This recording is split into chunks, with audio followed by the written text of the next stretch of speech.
प्रकरण सुरू करतोय. प्रकल्पाची सुरुवात.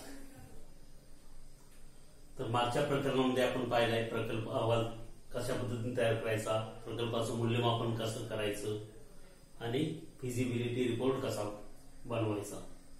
त्यानंतर प्रत्यक्ष प्रकल्प सुरू करण्यापूर्वी जी उद्योग स्थापनेची प्रणाली आहे ही प्रणाली समजून घेणं आवश्यक आहे.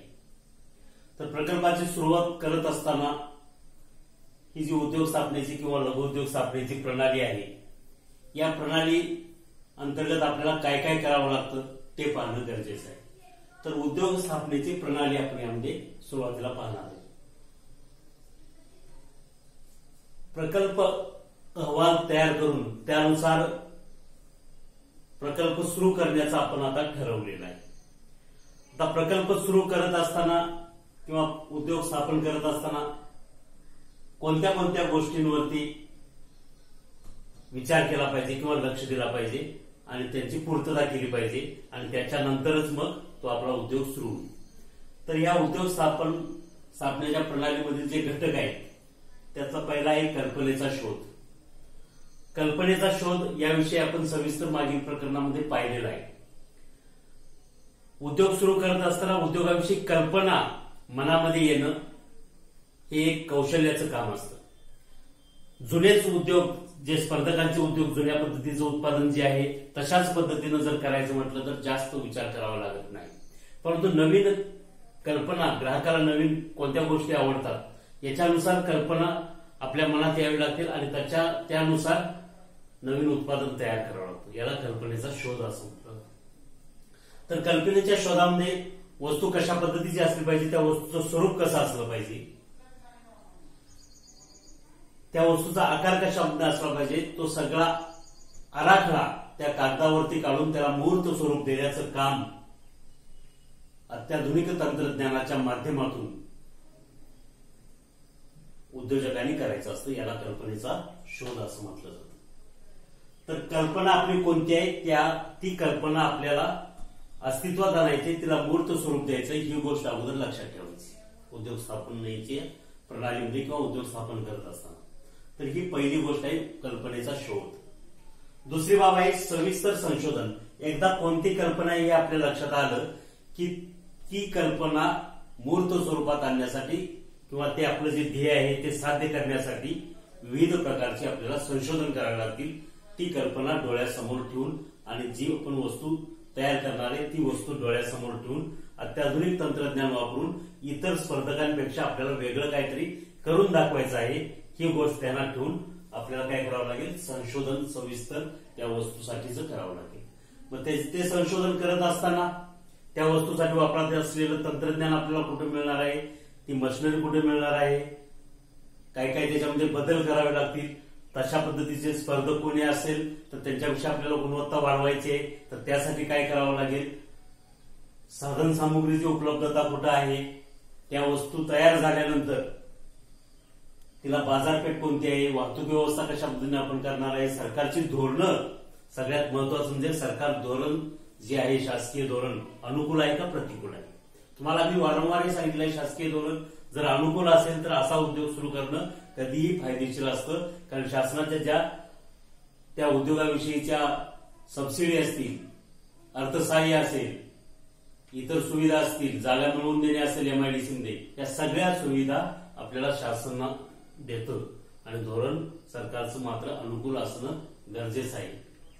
तर अशा पद्धतीने सरकारचं धोरण काय आहे या सगळ्या बाबींवरती संशोधन करणं गरजेचं आहे. त्यानंतर भौतिक सुविधा. उद्योग सुरू करत असताना किंवा प्रत्यक्ष उद्योग सुरू केल्यानंतर कच्चा माल किंवा श्रमिकांची उपलब्धता या भौतिक सुविधा ज्या ठिकाणी आपण तो उद्योग सुरू करणार आहे, जागा निवड एक आपण मागे पाहिलेलं आहे पहा. तर ती जागा निवडत असताना औद्योगिक क्षेत्रामध्ये जर ती जागा आपण निवडली तर त्या ठिकाणी सगळ्या सुविधा त्या ठिकाणी आपल्याला मिळतात. परंतु भौतिक सुविधामध्ये ज्या ठिकाणी आपण उद्योग सुरू करणार आहे तिथलं वातावरण अनुकूल आहे का, हवामान अनुकूल आहे का तो उद्योग सुरू करण्यासाठी, त्या ठिकाणी कच्च्या मालाची उपलब्धता असणार आहे का, त्यानंतर बाजारपेठ जवळ असणार आहे का, श्रमिकांची उपलब्धता असणार आहे का, जर श्रमिकांची उपलब्धता असेल तर जे कमीत कमी मोबदल्यात आपल्याला जास्तीत जास्त श्रमिक कसे मिळतील या देखील बाबींचा विचार करणं गरजेचं आहे. पुढचा आहे उद्योगाची जागा व आराखडा. ज्या ठिकाणी आपल्याला उद्योग सुरू करायचा आहे त्या ठिकाणी सगळ्या सोयी सुविधा मिळणार आहेत का? उदाहरणार्थ जर औद्योगिक क्षेत्रामध्ये आपण सुरू केला, एमआयडीसी क्षेत्रामध्ये, तर रस्ते, वीज, पाणी या सर्व सुविधा एकत्रितरित्या त्या ठिकाणी मिळतात. तर अशा ठिकाणी उद्योग सुरू करणं फायदेशीर आहे. त्यामुळे औद्योगिक क्षेत्रामध्ये आपल्याला जागा निवडता येईल का किंवा जागा उपलब्ध आहे का हे पाहणं गरजेचं आहे. जर नसेल तर इतर ठिकाणी जागा घेत असताना किंवा उद्योग सुरू करत असताना त्या ठिकाणीच या सगळ्या सुविधा आपल्याला उपलब्ध होतील का सहजासहजी हे देखील पाहणं गरजेचं आहे. पुढचा आहे वित्तीय नियोजन. हा फार महत्वाचा घटक आहे. पैसा आपल्याकडे येईल, स्वतःचा असेल किंवा आपण बँकांकडून घेऊ, वित्तीय संस्थांकडून घेऊ, कुठूनही कर्ज घेऊ, पण तो पैसा आपल्याकडे आल्यानंतर त्याचं योग्य असा विनियोग होणं गरजेचं आहे किंवा योग्य असं नियोजन होणं गरजेचं आहे. स्थिर भांडवलावरती किती खर्च करायचा आहे, खेळत्या भांडवलावरती किती खर्च करायचा आहे, खेळत्या भांडवलामध्ये कच्च्या मालावरती किती खर्च होणार आहे, पगारावरती किती खर्च होणार आहे, मेंटेनन्सवरती किती खर्च होणार आहे, स्थिर भांडवलामध्ये असेल तर जागेसाठी, इमारतीसाठी, यंत्रसामुग्रीसाठी किती खर्च होणार आहे. या सगळ्या गोष्टीचं नियोजन हे कागदोपत्री आपल्याकडे तयार असणं गरजेचं आहे आणि त्यानुसार नियोजन उद्योगधंद्यामध्ये होणार आहे का प्रत्यक्ष उत्पादन चालू झाल्यानुसार ही आपल्याला या बाबीचा आत्मविश्वास येणं गरजेचं आहे. पुढचा आहे स्थानिक स्वराज्य संस्थेचे ना हरकत प्रमाणपत्र. उद्योग सुरू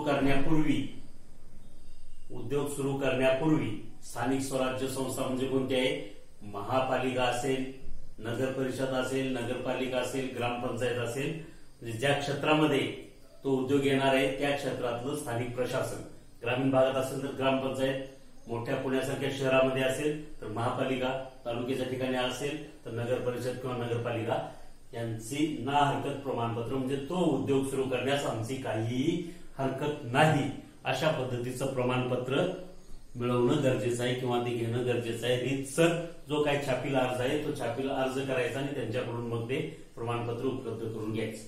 ते प्रमाणपत्र देत असताना त्यांचे काही जे निकष आहेत त्या निकषाला अनुसरून तुमचा उद्योग आहे की नाही ते पाहिलं जातं.